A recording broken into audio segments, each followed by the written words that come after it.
Like, what does it mean to work on myself at the same time as maintaining relationships with my family and with the world? There are men who would, if I could call them, they would go to Ohio right now and like take care of my mom and my sister. How have you seen AI show up in the young people's lives that you've worked with? You are constantly being rejected all the time without even knowing it. Like someone else on their phone while you were sleeping was swiping left on you. Do you have any like hot takes when it comes to the manosphere? Welcome to season 2 of The Masking Tapes. I am your host, Carolina Hidalgo-McCabe, and I'm so excited to continue on this journey with you all. Welcome, Johnny, to The Masking Tapes. How are you? I'm doing very well, Carolina. Thank you for having me. As you know, The Masking Tapes is the podcast where we talk about manhood, masculinity, especially across the gender divide. And Johnny, you are an incredible creator, mentor, teacher, educator, especially around healthy masculinity. Can you tell us a little bit about yourself? So I create manosphere-alternative content across social media platforms so that men and boys have something to look for outside of what they're currently being fed through the algorithms on social media. And outside of that, I also do this thing called men's work, which is any gender-specific activity for men or masculine identifying folks to work on ourselves, whether that's connecting relationally, working on our emotional skills development, being vulnerable, opening up, or having these critical conversations about what it means to be a man or boy in today's day and age. And through that work, I have founded a company called Hey Brother Co. I try to see myself as kind of like a digital brother figure for as many people as possible, because I think we're at a time in history where people want like some brotherhood, some guidance. How did you get into this work? How did you get started? And many people would be like, that's a very tall order to be creating manosphere alternative content. Like that's a lot of pressure. How do you deal with that? It is a lot of pressure. I got into it out of necessity though, kind of this idea of if not me, then who? Because I grew up in a domestic violence household with a really turbulent relationship with my father, who I currently have no contact with and haven't for about 7 years. And I didn't have that sense of brotherhood or that sense of like eldership or guidance. I didn't have a positive male role model who was encouraging me and uplifting me. And as I got older into about college age, I started to notice this extreme deficit in my life. Like I was yearning for a type of connection that just I didn't see modeled for me. So then I learned about this thing called men's work a couple of years later and decided like none of the organizations out there doing men's work really suited me. A lot of them relied on like Jungian archetypes or the hero's journey or the mythopoetic men's movement, and they just didn't resonate with what I thought of as the type of man I wanted to be. So I started my own organization to bring men together from around my life and now beyond to have these critical conversations and to form a brotherhood. And that's what I have. Wow, that's incredible. And who were the models for you that helped you create that new vision of what it meant to be a man beyond what you were just seeing online and in these existing workplaces or organizations? Some of the primary models I would say are Ashanti Branch of the Ever Forward Club and the work that he does with boys in Oakland, California. The Man Enough podcast and everyone there, Liz Plank, Justin Baldoni, Jamie Heath. That was a really huge turning point for me, that piece of media. And I also really admire a lot of the folks in the Mankind Project. So one of the directors, Boysen Hodgson and Gareth Higgins, and there's a couple other folks involved with MKP that I really look up to. I think what's interesting there is these are role models that you've had to seek out through media, but have still cultivated. And so what advice would you give to young men right now who don't maybe have a role model in their immediate life, but on how to find one external to their surroundings? Yeah, that's a great question. I would say if you're looking for role models or heroes in media right now, pick one or two and write down the things that you like about them. Like, why is it that you like that person? And then have that as a kind of a values inventory of like what you're looking for in a mentor, whether you're in school or if it's in your workplace or if there's another third space that you can access like through a sports team or something. Maybe approach any of the older men that are around and don't show them the values inventory and be like, hey, like you, like, hi, I have a values card. I believe Would you like to look at it? Exactly. Like, I think that you are probably a good father and have integrity in XYZ, but you could just say like, hey, like I would really love to grab a coffee, or like I'm looking for, additional connections. And so would you be open to like hanging out sometime? I'd love to hear more about you. Ask questions and try to cultivate that relationship, because you're right. These are people that I have admired from afar for a while and then formed an individual relationship with because of the work that I do. Yeah.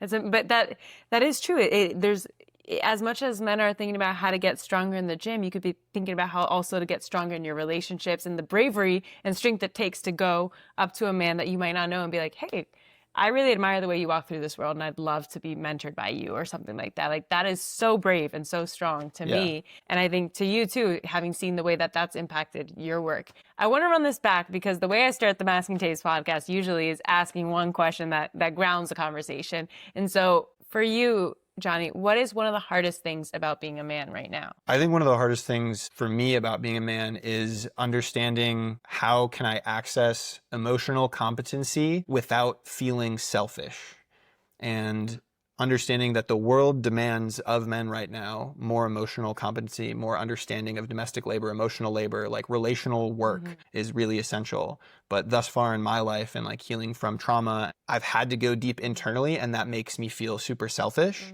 And it makes me feel like I'm repeating cycles in my own family unit, like the cycle of my dad. And so I'm really struggling with navigating that. Like, what does it mean to work on myself at the same time as maintaining relationships with my family and with the world? And like, it's hard. So I feel a lot of pressure there on like not wanting to be narcissistic or selfish or go down this whatever like hero's journey that's marketed to us, but also wanting to admit like I have these competencies I need to build before I'm really like ready to, I don't know. Yeah. And at the same time, you realize that like doing that inner work yourself is going to help you better show up for other people in the long run. So like, how do you do that inner work and also know to like not get stuck in that rut, to be able to come back out of that inner work and do the outer work in community, which is what you've done. But I think you touch on an important point there, is the building the emotional strength to be able to do emotional labor in the future. Yeah. And I think as a young woman doing the masculinity work, I get to have a lot of conversations with young women about their honest thoughts about relationships right now. And as we're in this period of economic crisis, I've heard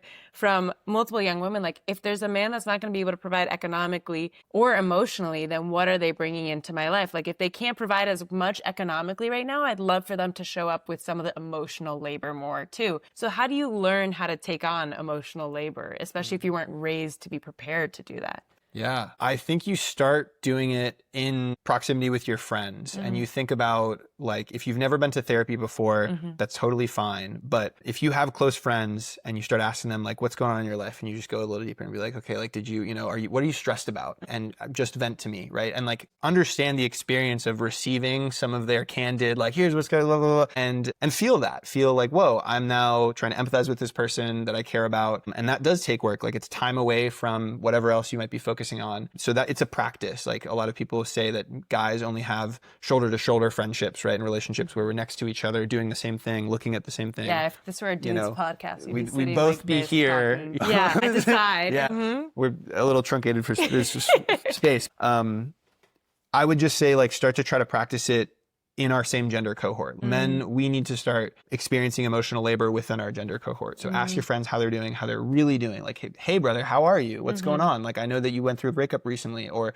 how are your siblings doing? Like, just anything like that, get the ball rolling, because that is what most people, but in your example, young women are looking for. They're looking for someone who's emotionally competent enough to ask follow-up questions, to care about and understand your full personhood and the other webs that make up, your life. And yeah. Can we do a little like role play here? If I were your friend and you said, how are you doing? And I now unleashed to you that I'm going through a really bad breakup right now, and I've been feeling under the weather and my job doesn't feel fulfilling. As a friend, how do you respond to when someone like unloads a lot onto you? Yeah.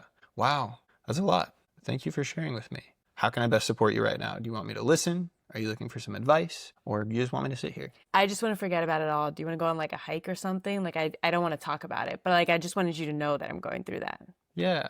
I hear that, and I really appreciate you sharing with me. Just to double check though, do you think that it would be supportive for you to dig into even one of those things and talk a little bit more about it? Because I feel like I went through a breakup last year. It was fucking tough, man. If you want to, I'm here. I love that. And so what you just did right there is like relating through vulnerability. And that's what I love to do as a young woman. The way that I relate to others is when someone tells me about something, I don't overshadow what they've just told me and be like, well, I went through a worse breakup than you, so let me tell you, like, you don't know anything. Instead, it's a lot of like, how do I, like, so that you're not alone in this process. And right. I think that you did that so beautifully. But how did you learn how to do that?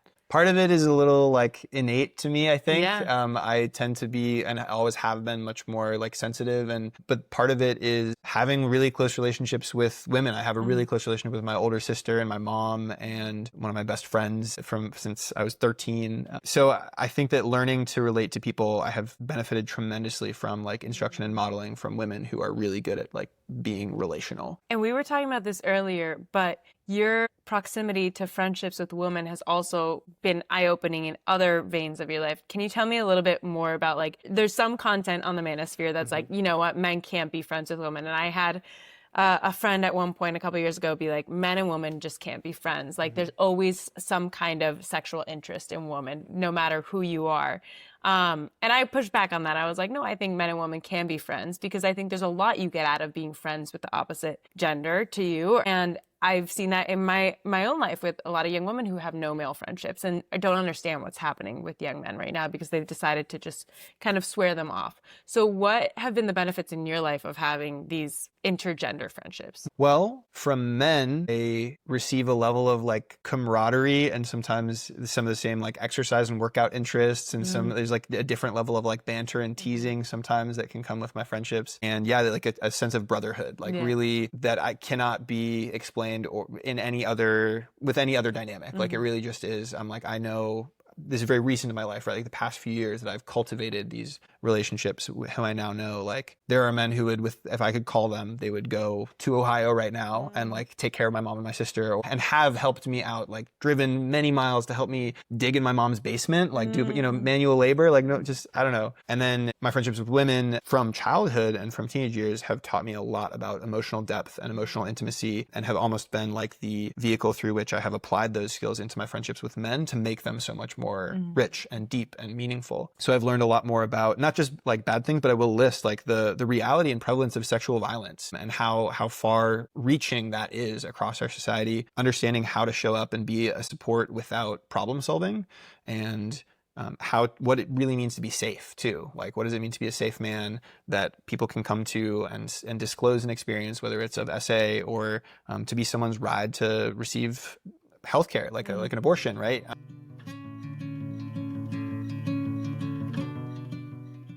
How did you figure out how to channel your passions into your career itself? Because you just quit your job recently. I did. That's a big deal. Yeah, I did. I just quit my job. For the past couple of years, I've been a tech bro and have been balancing, entrepreneurship and men's groups and this high school mentorship program and my content with working as a consultant in the marketing technology space. However, I have identified a problem in the world that is also tremendously meaningful to me, and I think is gaining more traction, and my personal story has like relevance to it and gives me authority and credibility within the space. I found myself in a position where it felt like the right time, because I don't have kids. I'm not in a relationship. I've gone to a ton of therapy. Like my complex post-traumatic stress disorder is virtually like non-existent anymore. My mom and sister and I are in a great place. So there's a lot of things in my life right now that I have worked hard on in the past few years, such as my mental health, which has prepared me to be able to take this risk and feel good about it. So And it's like a healthy risk taking where you're like, there's a plan out there, kind of, but like you're going for what you're passionate about. Yeah. And I think what's everyone in our innate sense of biology, like we are attuned to risk taking in many ways. And sometimes that's coming out, especially with young people right now, in the wrong direction of like sports betting, and heavily sports betting in a way that is like, depleting economic resources. And so figuring out how to take those like calculated risks that are brave, but that also you have the relationships to fall back on if it doesn't work out. Like that is preparing yourself for that kind of greatness too, which is so exciting. And so you did work with young people as an educator. Are the kids all right? I think that the kids are up against a lot, but I think the kids are all right. And young people never cease to amaze me. And I know you and I are young people as well, but I like kids are incredible. Like kids are brilliant, emotionally intuitive. And what I've learned about boys specifically is that when given the space to be emotionally vulnerable, and to practice full humanness, they will do it, and they will surpass any expectations that we have about how boys will be or what teenage boys are like. And it really is so much socialization that goes into encouraging young boys to bottle things up and to suppress and stifle. So we do not give teenage boys nearly enough credit, but they are really up against a lot in terms of what is a lot right now. Well, open up your phone, and if you're not inundated with content around what type of body you need to have, you're inundated with content about how much money you need to have before you're, in some states, even old enough to have a part-time job, right? And they're already thinking at like 14, 15, 16, like, man, if I don't have a Lambo, or if I don't have enough money, then I'm a loser. And so I got to solve that problem. This is creating stress. And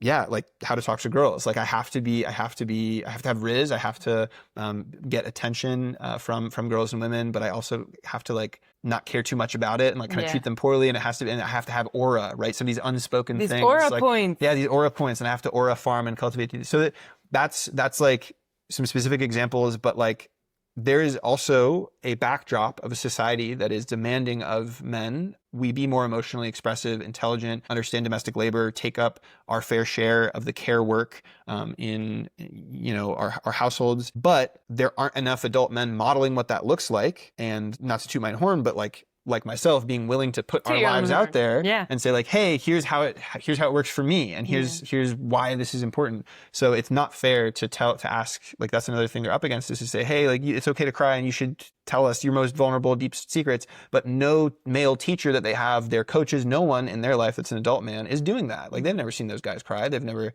seen them be vulnerable. So that is an unfair expectation I think we have on Gen Z and Gen Alpha right now. Yeah. No, it is. And not, you're key on that point of like, not, if we're not going to model it, then how do we expect young people to learn? And I think what's my Roman Empire right now is like the way that AI is filling in this craving for companionship and friendship and the loneliness crisis. They're commodifying, and they're figuring out how to make sure they can extract as much money, these tech companies, these AI companies, from young people to make them buy care, rather than like be able to figure out how to build that care amongst each other. How have you seen AI show up in the work that you do and in the young people's lives that you've worked with? Yeah. Well, a lot of people are using ChatGPT to ask for advice on their personal problems, as we know. And there are now a few different AI therapy startups that have created products to provide therapy with AI models. Young people, I think, trust some of these systems, also with academics, with thinking, delegating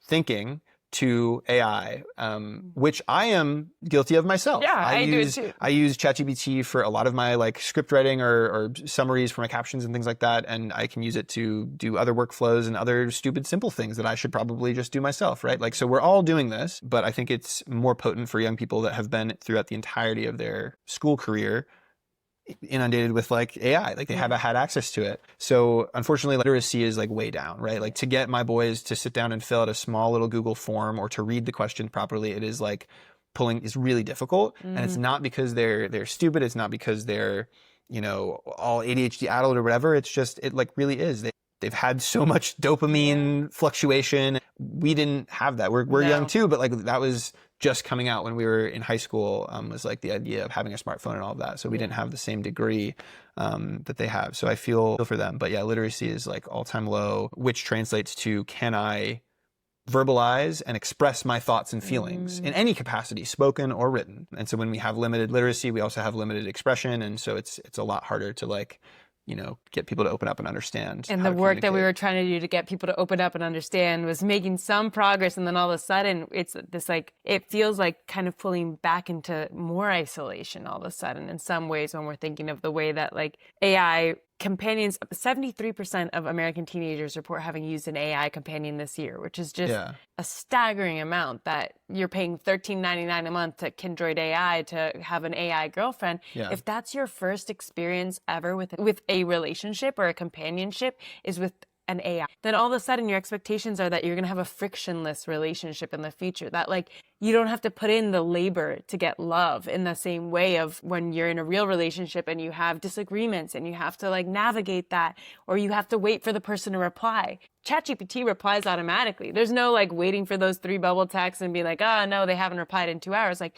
it's 24/7. And so it's creating these dependencies, not just for young men, for young women too, on AI companions. And so to me, I'm thinking, how do we bring young people back into the in-person, in real life, offline friendships and relationships? I don't know if you have any solutions to that, but I do. Also, I love that you brought that up, because I haven't asked any of my students if they use AI companions. That's not something that I know, actually. And I would be really curious to hear the answer. And also, I don't know if they would tell me, because I think given the way that some of them look up to me, they might be ashamed or embarrassed to admit that they do. And I say that knowing in some senses I have cultivated an environment where they can be very honest, and like my boys have opened up to me about a lot of things like loss of parents, like suicidal ideation, like lots of different very vulnerable topics. But I think with this one in particular, it might be there's a bit of shame element there too, of like, definitely, like if I can't get a girlfriend in real life, then what does it say about me? Right. But it's so pervasive too. It is. So our friend and board member of Equimundo, Laura Bates, just came out with her book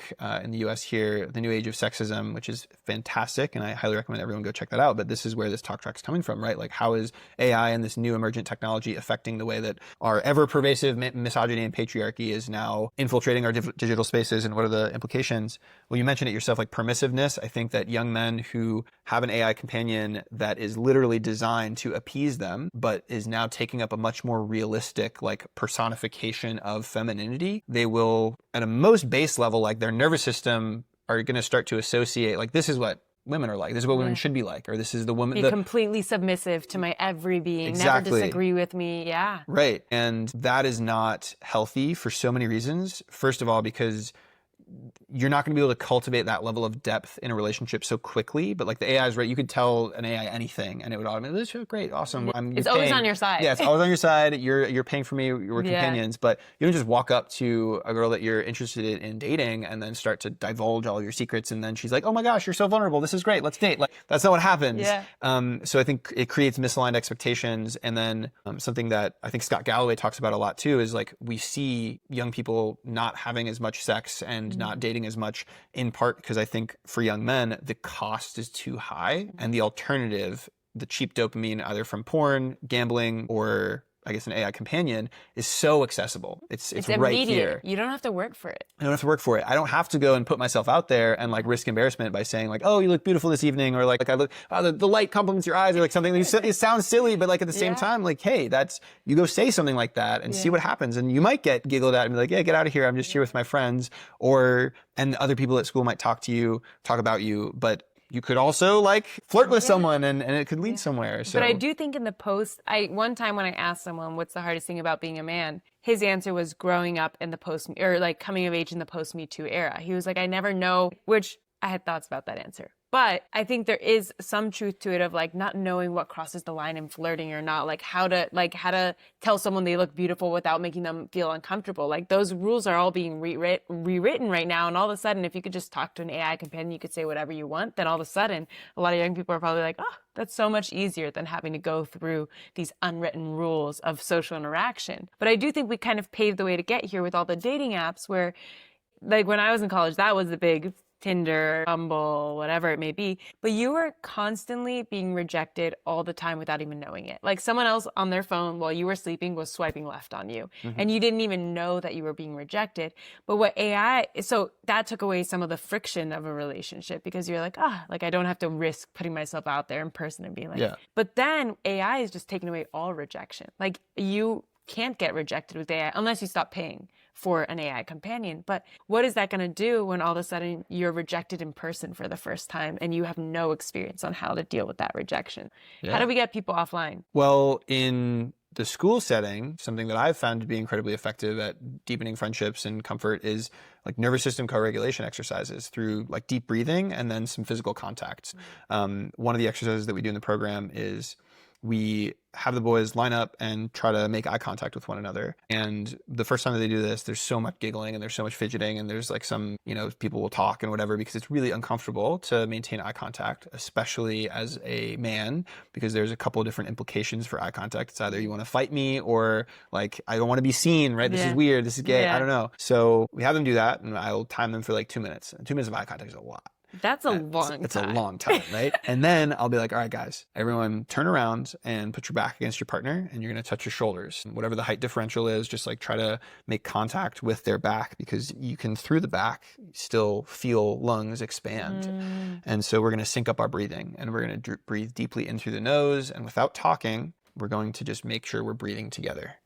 And then we do that for 2 minutes. And then we turn around and we do the eye contact thing again. And it is amazing what happens, how much more stillness, how much more silence, how much less giggling, not no giggling, but like some, it's just so much easier. And then we'll ask them like, what was that experience like for you? Because what we've just done is have them tap into their body and then co-regulate with another person instead of self-regulate. And they'll all say like, the eye contact is so much easier the second time around because I feel calmer and I feel literally connected to that person. So if you can take some of those embodied, like breathing, very simple, like breathing techniques and co-regulation exercises, and then complement that with specific exercises for boys to tell one another what they mean to one another, you have a recipe for success. And I mean specifically like a feedback exercise where every boy in the program gets to go in the middle of the circle and anyone who feels called gets to give him some positive affirmation or some feedback, which for some of these guys who are like juniors and seniors in high school, that is the first time some of their friends have ever said, like, we've known each other since elementary school. I love you. Like, you're my guy. Like, I just, I'll do anything. And they've known each other since 5th grade or whatever it is. And my program is the first time where like, one of them, like Sam or Winston, has ever said to each other, like, I love you, man. Like, you're amazing. And so, yeah, I think both little nervous system, body stuff, and then some speaking. So if there are men listening to this that do not have like a group of guys to do this with, how do you recommend they do some of those co-regulation techniques or affirmation techniques within their own day-to-day life? Yeah. You have to get this, and I'm not being like corny. Like I was in therapy for a year straight and started to do like ketamine assisted psychotherapy for my post-traumatic stress disorder. And one of the things I did regularly in those sessions was I brought my own mirror to my therapist's office and I spoke to myself in the mirror. Wow. So I'm not bullshitting. I'm saying like, you need to get good at looking at the person above the bathroom sink and like saying nice things to them. So try that, like see how it feels. Like try to look yourself in the eye in the bathroom mirror and privately just say like, hey, I'm proud of you. Or like, you did good today. Or like, I know you're carrying a lot. Like, I love you, man. Like, and if I love you feels like, if there's physical discomfort around saying that to the face that you're seeing looking back at you, what's up with that? Like, explore that. Maybe you don't have to say I love you yet if it's too uncomfortable, but that your relationship with yourself affects everything else about your life. So that's what I would say. And then the other thing is everyone knows someone that you can call up and or text for the most part, and it doesn't have to be so deep right away of like, I love you, you're so meaningful to me, but just like, how are you really doing? And have a full-fledged conversation that involves expressions. I feel, how does that make you feel? How are you handling that? I'm proud of you for XYZ. Like, try to normalize a real conversation that for any stretch of time does not involve any memes or jokes or banter or teasing. Yeah, that's brilliant advice. And I recently listened to the Daily had their Modern Love series, and one of them was Where Have All My Deep Male Friendships Gone? And one of the rules he like furthered in that episode was he was saying like, if you have a couple friends, make sure you text them at least once a week. Just like a text like, hey, how are you doing? Something like that. Call them once a month. And see them in person at least once a quarter. And that was like how you maintain a friendship like a close friendship long term. And I love that like tangibility of like steps that you can do, because we do need a little bit of guidance. We're not being taught how to sustain relationships. That's not what's getting fed to us on our feeds. It's not what's getting taught to us in schools, most other than some of these programs, but unfortunately they're not the norm. So like, I wish we were reading all about love in school and by bell hooks and having conversations across genders about them. I wish that was a part of university curriculums, was thinking about how to be in a healthy relationship, but it's not. So how are we going to build that ourselves? Do you have any like hot takes when it comes to the manosphere or like gender content online? Man, I think like no porn, not necessarily no FAP, but like no porn is good. I align with that that's a very common talking point in the manosphere, is just like, don't, watch porn. I don't agree with denigrating OnlyFans models or adult filmmakers and actors and whatnot. I think that's horrible and misogynistic, but I do think that just having like the dopamine addiction and the relationship, like it fucks up our sexuality, our nervous systems, our relationship with our body, the way that we masturbate, like all of this stuff for men specifically, when we have porn on our phones. And so I'm aligned with that. Like, what got you to that point? Didn't take a lot. I mean, like I'm very lucky to have never struggled with like pornography addiction. I have watched porn, and especially like more when I was a teenager and in college sometimes, but like, I'm really grateful to never have struggled with porn addiction, but I see how prolific it is. And it's the same relationship as like sports betting, but there's different implications to how does this create your concept around like women's bodies and around what sex should look like. And again, you're like your own body. Yeah. I just realized like we can like, there's a lot of different offshoots of a sexual health perspective and a sex educator. Everyone should listen to, what is it? Men's Sex and Pleasure, which is Cam Fraser's podcast. He's an Australian sex educator that has some really amazing episodes on like male health and sexuality and porn and all this stuff. Another hot take that I have, which in a non-woke way, I'm like, men should do more physical stuff to like lift and carry and do things in acts of service to others. Yeah, exactly. And the acts of like using it, again, to whom much is given, like you have physical abilities that maybe I do not have the same way, much is expected. Like use that physical ability to contribute to the community. And what drove me nuts during COVID was the fact that we had so many young people who had the strength and the immunity to be able to be doing more to serve their communities. Instead, we isolated in our dorms or wherever we were in our apartment buildings, instead of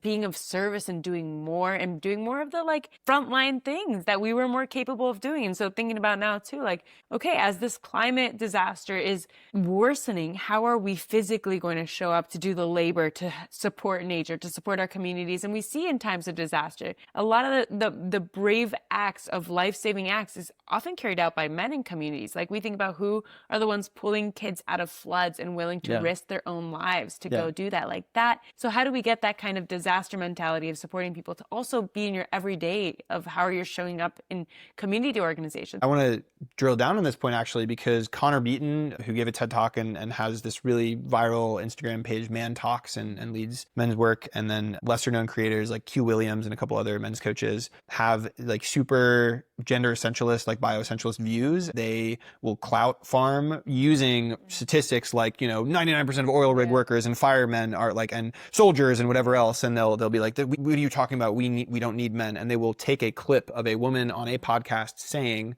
something along the lines of, we don't need men anymore. And it doesn't matter the context of what she's saying. But they'll take that clip and then they will then put all those stats about men in life-saving and emergency professions and then use that to just basically justify like and substantiate, wow, like the woke left and like feminists and like women who say men are not necessary, like screw you, which is using their platforms to create misogyny, because like that video doesn't hit as hard if you don't have the first clip of the woman saying that, right? And like using her as the target. Yeah. And then secondly, there's a lot more to that. So you're right, like men can be heroes and we do heroic things all the time and select into these professions. And also like have you ever been to a firehouse before? Have you? Yeah. Okay, well it is like, there's one right there. Okay.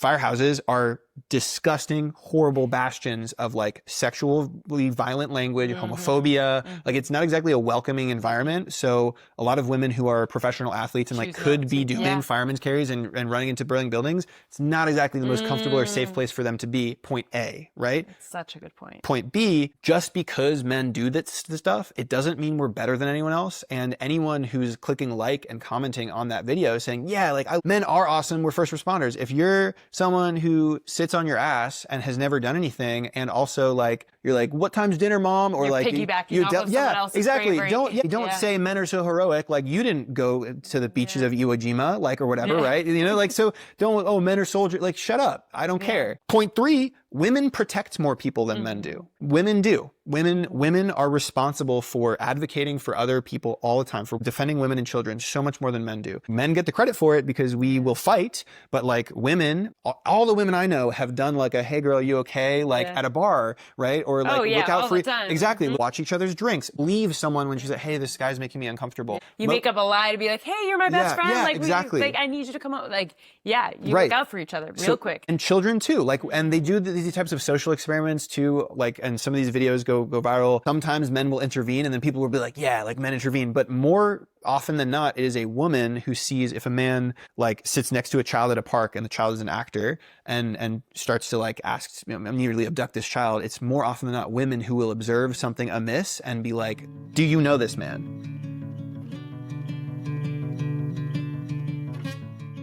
What do you think of, this is kind of off, but on that same trend, what do you think of the whole tradwife movement? The tradwife movement is, Liz Plank just wrote about this in her Substack. God bless Liz Plank. God bless Liz Plank. It's nuanced. So on the one hand, it's a reaction to capitalism. So everyone is tired, right? Like that's why young men are like, well, what do you bring to the table? And like, well, whatever, because I'm supposed to be the provider, even though he doesn't have any money. It's because he's feeling economic pressure. And so he's saying these things because capitalism sucks and we're all tired and we don't want to work. I feel like both young men and young women are be like, please, we don't want to please, work. we don't want to work. Someone take care of me. Like, you be a trad. No, you be a trad. Like, yeah. That's also why like cougar and like older women, like, and as a pornography category and a lot of stuff, like that's why young men like that more and more, I think, is because the idea of being taken care of, because we're all tired from capitalism. It all comes back to capitalism. Tradwives in particular are a reaction to capitalism and also conservative indoctrination and also blurring of the reality of domestic and emotional labor and care work and how exhausting and expensive that is. Most of the figureheads in the tradwife, at least online influencer movement, are already married to really wealthy men or have some sort of generational wealth or privilege or access to support their lifestyle. And they're making money off of what they're doing. Exactly. They're working. Yeah, they're working. They're literally working. They make a video about making Jell-O from scratch and it makes them hundreds of thousands of dollars. Yeah. And then maybe what you don't see behind the scenes is they have a cleaner come and like help, whatever it is. It's crazy. It's manipulative. It's a veneer that is, descending into the Handmaid's Tale. It's a freaky time we're in right now. It's a freaky time. But we're going to get out of it, maybe. Because of people like you. And you and us, the young people championing this movement. Okay, now we're at the last question. Yep. The last question of every podcast that I do, which is, Johnny, what do you love about being a man? I love how much the world loves to see me play and be joyful. I love how much people love how much I love children. I love how I can cultivate brotherhood, like these brotherly relationships. I love that. I love being someone who can be of service and like use it specifically through my body. Like I really love being like a big, tall, strong guy that can help out when I don't know how else to help. And yeah, these are some of the things I love about being a man. I love that. And I love, last thing is, at this particular historical moment and like right now in society, I love being a man breaking cycles on the right side of history. Like that gives me a lot of personal fulfillment and